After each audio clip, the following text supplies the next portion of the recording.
Well, it doesn't seem like Myanmar is ready to move, by all accounts, certainly from what Aung Lee was saying.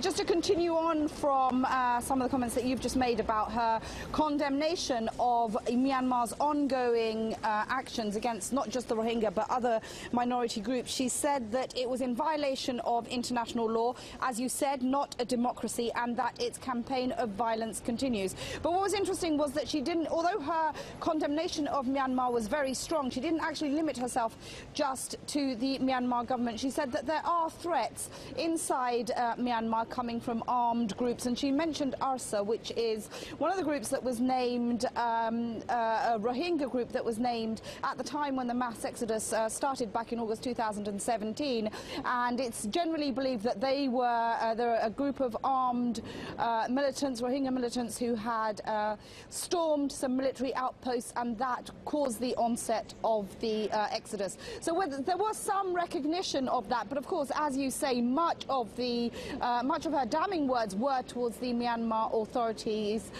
themselves. And in terms of accountability, I mean, the basis of all of this is that there has in effect been no accountability. There have been calls for just a few of the very few of the Myanmar military senior personnel have been brought to account.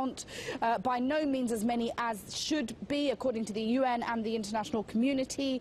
And there have been calls for many of them to be tried at the International Criminal Court, the ICC. That hasn't happened yet. So the question of accountability very much at the forefront, not just of Aung Lee's mind, but also for the rest of the international community. That's right. Shamim, I mean, she did say clearly the solution to the crisis does lie in Myanmar, but you're right. She also said that there are ethnic armed organizations that are also to blame for furthering this crisis and putting IDPs in Myanmar at even further risk.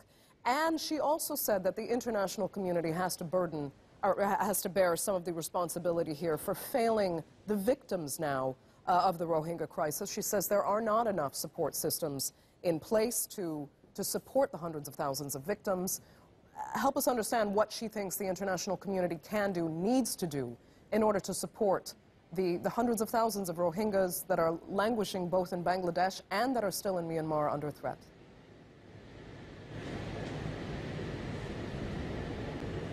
Well, starting with Bangladesh, she mentioned the fact that Bangladesh has just held elections, and she urged Bangladesh to come up with a long-term strategy, a long-term plan on how to deal with the Rohingya. And in the wider context is that, as you say, the Rohingya aren't just living in Myanmar, they're in India. There's thought to be about 40,000 in India, Saudi Arabia, Pakistan, Malaysia, other countries as well. We know that around 150 or 1,000 or so of them have been stranded in a no-man's land between India and Bangladesh on the border. No country wants to take them. Some of them have returned back to India. So there is a crisis as far as the Rohingya people are concerned going on, not just inside Bangladesh and inside Myanmar, but in several other countries as well. Now, she also, interestingly, she went to visit a very controversial island situated in the south of the country, where there have been plans for a good few years now to relocate some of the Rohingya.